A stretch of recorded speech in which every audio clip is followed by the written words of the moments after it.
Guys, welcome to our channel tuition वाला। और आप पढ़ रहे हैं मेरी हनी चंद्रशेखर यादव के साथ 15 minute classes of maths for all TTs and constable. तो ठीक है, अगर आपको ये लेक्चर पसंद आता है तो आपको करना है लाइक, सब्सक्राइब और फर्दर नोटिफिकेशन के लिए बेल आइकन प्रेस करनी है। तो ठीक है, हम अपने टॉपिक्स पे आते हैं। हम पढ़ रहे थे place value and face value. तो लास्ट क्लास में हम टाइप 1 के क्वेश्चन कर चुके थे, तो आज हम करेंगे टाइप 2 के क्वेश्चन। और टाइप 2 के क्वेश्चन करने से पहले हम लिखेंगे 2 नोट। तो चलिए लिखते हैं नोट 1। तो ठीक है, ये है आपका नोट 1। क्या है? Face and place value is same for ones place in any number, यानी इकाई के अंक का स्थानीय एवं जातीय मान एक समान होता है। जैसे हम अगर इकाई हम लिखते हैं संख्या 5, 8, 5, 4, तो इकाई का अंक क्या है 4। अब इस 4 की अगर हम फेस वैल्यू लिखना चाहें तो क्या लिखेंगे? फेस वैल्यू यानी जातीय मान हम क्या लिखेंगे? 4। और लेकिन अगर इसके में हमें प्लेस वैल्यू लिखनी हो, यानी अगर हमें इसका स्थानीय मान लिखना हो तो वो भी क्या होगा? 4 × 1 यानी 4।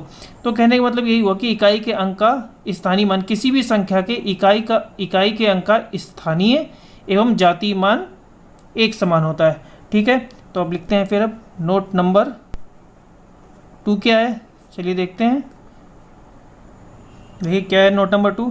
If all the place value of any number is added then in result same number is found, यानी यदि किसी संख्या के सभी अंकों के स्थानीय मानों को जोड़ दिया जाए तो वह संख्या स्वयं प्राप्त हो जाती है। चलिए देखिए, अब देखते हैं अब ये नोट नंबर 2 हमारा क्या कह रहा है, इसको समझते हैं। जैसे मान लीजिए 7, 2, 4, 9 ये हमने नंबर ले लिया। तो अब बताइए, जो 9 का है, 9 का स्थानीय मान यानी प्लेस वैल्यू क्या होगी? 9 × 1, 4 की 4 × 10, 2 की 2 × 100 और 7 की 7 × 1000। तो मतलब ये कितना हुआ? ये हुआ 9, ये हुआ 40, ये कितना हुआ? 200 और ये कितना हुआ? 7000। अगर इसको हम जोड़ दें तो क्या जाएगा? सारे हमारे क्या स्थानीय मान, ये सारे स्थानीय मान है ना, देखिए सारे के सारे स्थानीय मान है। तो अगर इनको हम जोड़ दें तो क्या बन जाएगा? 4, 2, 7 स्वयं वही संख्या बन जाएगी जिसके अंकों के हमने स्थानीय मान निकाले थे। तो चलिए अब हम कुछ इसके क्वेश्चन करते हैं। तो देखिए पहला क्वेश्चन क्या है, एक संख्या बताइए जिसका इकाई का अंक 2 हो, यानी वंस प्लेस में क्या हो? 2 हो। दहाई का अंक क्या हो? 3, यानी टेंस प्लेस में 3 हो। और सैकड़े का अंक हो 5, यानी 100 प्लेस में 5 हो। तो देखिए सबसे आसान तरीका, जैसे हम करते हैं, इकाई का अंक कितना है? 2 है, दहाई का अंक 3 है और सैकड़े का अंक 5 है। तो हमारी संख्या क्या हो गई? 5, 3, 2। लेकिन अगर हम प्रोसीजर से करें तो क्या करेंगे? देखो इकाई का अंक है हमारा 2, यानी वंस प्लेस में 2 है, तो यानी 2 × 1 प्लस दहाई में क्या है? 3 टेंस प्लेस में ना, तो यानी प्लस 3 × 10 और फिर दहाई सैकड़े में क्या है? 5 है, यानी 100 प्लेस में, तो 5 × 100 यानी 2 + 30 + 500।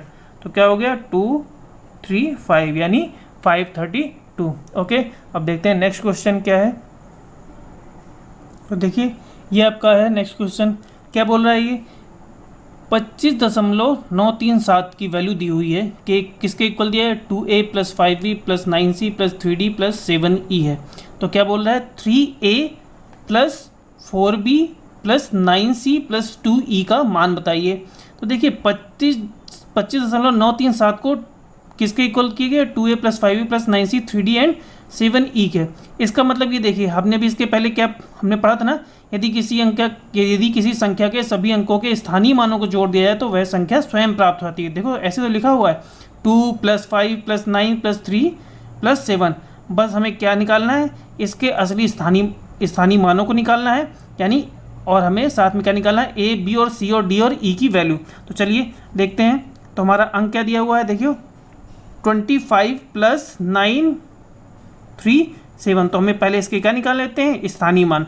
तो देखिए 7 का स्थानीय मान क्या होगा? 7 × 0.001 और 3 का स्थानीय मान क्या होगा? 3 × 0.01। ठीक, और अगर 9 का निकालें तो क्या होगा, 9 गुणे दशमलव 1। 5 का स्थानीय मान निकालें तो 5 इंटू 1, एंड अगर 2 का निकालें तो 2 इंटू 10। ये हो गए स्थानीय मान। तो ठीक है, तो इसका मतलब इन्हीं का ही तो सम, इनका सम ही तो होगा पूरा। तो देखो यही तो लिखा है, जैसे लिखा हुआ है 7, ये किसके इक्वल दिया, 2 into e plus 5 into b plus 9 into c plus 3 into d plus 7 into ई।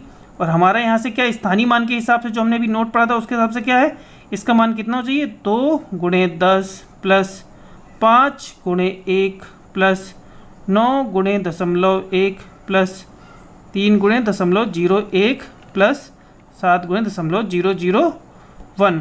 तो अब खुद अपने आप मालूम पड़ जाएगा कि ई की वैल्यू क्या है, ई की वैल्यू है 10, बी की वैल्यू क्या है 1, सी की वैल्यू क्या है 0.1, डी की वैल्यू क्या है 0.01 और ई की वैल्यू क्या आ गई 0.001। तो अब क्या पूछ रहा है, 3a plus 4b plus 9c plus 2e की वैल्यू पूछ रहा है। यानी क्या पूछ रहा है, 3 इंटू 2a था ना, ये 2e नहीं है 2a था, राइट है ना, ये a की वैल्यू है, a की वैल्यू 10 है, e की वैल्यू था, तो क्या बोला 3 इंटू ए यानी 3 गुणे 10 प्लस 4 इंटू 1 की b की वैल्यू क्या है 1 प्लस 9c की वैल्यू क्या है 0.1 और e की वैल्यू क्या है, देखिए 2 इंटू ई की वैल्यू 0.001। तो इसको फिर लिख लीजिए, क्या है 3 गुणे 10 क्या हो जाएगा, देखिए 30 हो जाएगा, और ये 4 इंटू 1 4 हो जाएगा, 9 इंटू 0.1 0.9 हो जाएगा, और ये कितना हो जाएगा 0.002। तो आंसर कितना आ जाएगा 209.43। ये हो जाएगी हमारी वैल्यू, यानी हमारा आंसर। चलिए ठीक है ना, अब देखते हैं हम नेक्स्ट क्वेश्चन करने से करते हैं, चलिए देखते हैं, ठीक है ना। देखिए ये रहा आपका नेक्स्ट क्वेश्चन ऑन स्क्रीन। क्या कह रहा है इसकी question, the difference of a number consisting of 2 digits from the number formed by interchanging the digits is always divisible by what. यही तो दिया है ऑप्शन में, यही तो हमें आंसर निकालना है कि किससे डिविजिबल होगा। यानी हिंदी में देखिए, 2 अंकों से बनी हुई संख्या तथा उनके अंक को आपस में बदलने पर प्राप्त संख्या का अंतर हमेशा विभाज्य होगा। यानी हमेशा किससे पूर्णतः विभाजित होगा या डिविजिबल होगा, ये हमें निकालना है। ऑप्शन दिए गए हैं 10, 9, 11 एंड 6। ठीक है, तो चलिए इसे देखते हैं।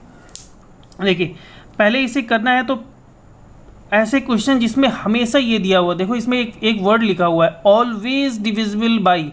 अगर बात हो हमेशा, हमेशा ये वर्ड अगर लिखा हो ना, तो हम इसे क्या कर सकते हैं, एक ट्रिक से सॉल्व कर सकते हैं। लाइक कैसे, पहले हम देखो, जब भी अगर हमेशा लिखा है इसका मतलब ये क्या है, हमेशा सर्वथा सत्य बात है, ठीक है ना, यूनिवर्सल ट्रुथ है। तो अगर यूनिवर्सल ट्रुथ है तो 2 अंकों की संख्या की बात करें तो ये हर 2 अंकों से बनी हुई संख्या के लिए क्या होगी, बात सत्य होगी। मतलब हर 2 अंकों की संख्या में अगर हम यही जो ये कह रहा है वही अगर अप्लाई करें तो क्या होगी, वो संख्या इनमें से किसी एक में से डिविजिबल होगी। तो चलो हम पहले एक संख्या लेते हैं 42। ये हमने ली 42। अगर इसके अंकों को आपस में क्या करते हैं, बदल दें, तो क्या हो जाएगी ये संख्या 24। तो अब ये क्या कह रहा है, इन दोनों संख्याओं का अंतर किससे विभाज्य होगा। तो चलो देख लेते हैं, 42 माइनस 24 कितना आता है, 18 आ जाता है। अब देखिए 18 10 से डिविजिबल नहीं है, तो हमारा ए ऑप्शन तो कट। 9 से, हाँ 9 से डिविजिबल है, तो बी ऑप्शन सही हो सकता है। अब सी 11 से ना, 11 से भी सही नहीं है, और 6 से, हाँ ये 6 से भी डिविजिबल हो सकता है, यानी हमारे बी और डी ऑप्शन सही हो सकते हैं। जैसे ही अगर ये सर्वथा सत्य बात में अगर 2 ऑप्शन आपके सही हो रहे हो तो एक संख्या और ले लीजिए। मान लीजिए हमने ले ली 21, और उसकी रिवर्स संख्या क्या होगी, जब जिसका हम इंटरचेंज कर देंगे 12। तो 21 माइनस 12 कितना हुआ, 9। आप बताइए ये 9 किससे डिविजिबल है, तो हमारी कौन सी बची थी, बी और डी। तो क्या ये 9 से डिविजिबल है, हाँ 9 से डिविजिबल है, लेकिन क्या ये 6 से डिविजिबल है, नहीं। तो आंसर क्या हुआ, बी। यानी हर वह 2 संख्याएं दो संख्या और उसके अंकों को आपस में बदलने से प्राप्त संख्या का अंतर हमेशा किससे विभाजित होगा? 9 से विभाजित होगा। तो ये तो हो गई हमारी ट्रिक, जैसे हमें सॉल्व करना है ना, पुट एंड थ्रो मेथड से, कि आप पुट करो एक संख्या और फिर उसे हटा दो, ठीक। तो ये हमारा ट्रिक हो गया। लेकिन अगर इसे हमें सॉल्व करना है बाई प्रोसीजर, तो देखो जैसा कि हमने देखा था, हमने क्या दो अंकों की संख्या, तो हमने मान ली दो अंकों की संख्या क्या है? एक्स और वाई। एक्स वाई है, जैसे हमारी 2 4 होती है तो हमने क्या कर लिया? एक्स वाई है। तो देखिए हम एक्स वाई को कैसे लिख सकते हैं? हमने अभी अपने नोट 2 में पढ़ा था। एक्स वाई को कैसे लिख सकते हैं? 10x, क्योंकि ये दहाई का है, प्लस वाई, यानी वाई इकाई का है। लेकिन अगर इसी की संख्याओं को हम आपस में बदल दें तो क्या हो जाएगी ये संख्या? Y x. अब वाई एक्स को कैसे लिख सकते हैं? 10y, क्योंकि वाई दहाई का है, प्लस x, क्योंकि x इकाई का है। अब हमें ये पता करना है कि इन दोनों का अंतर हमेशा किससे विभाजित होगा। तो ठीक है, पहली संख्या हमारी कौन सी ओरिजिनल? 10x प्लस वाई, और हमें क्या करना है? माइनस करना है दोनों डिफरेंस, किसको माइनस करना है? 10y प्लस x को।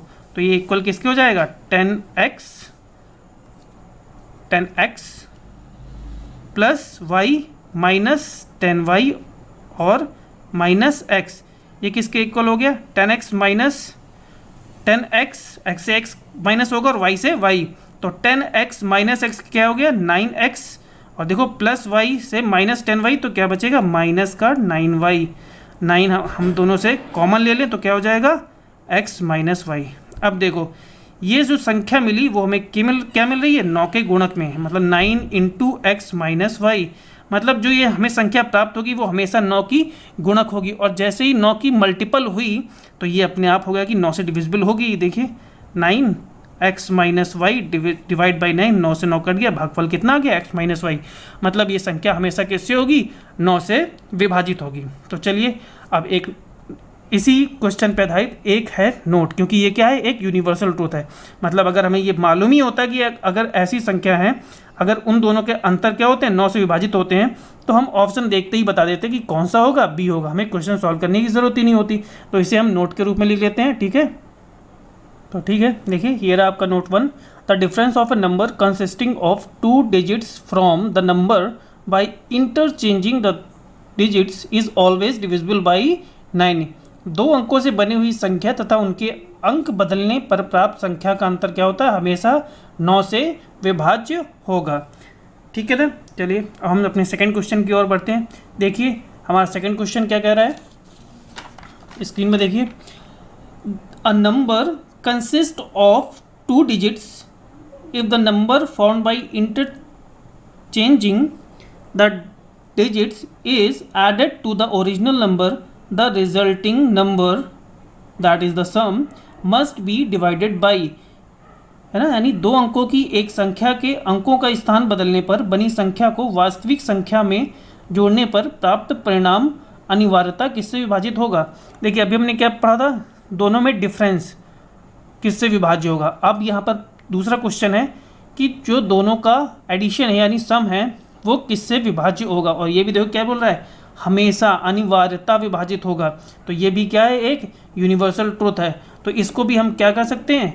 पुट एंड थ्रो मेथड से हम इसको सॉल्व कर सकते हैं अपनी ट्रिक से। यानी कैसे? देखो पहले हमने फिर वही हमने एक संख्या ले ली 42 प्लस 24, अब 42 प्लस 24 लिखा तो क्या हुआ? 66 आ गया। तो अब देखो इसमें ऑप्शन है 11, तो हाँ एक ए वाला सही है।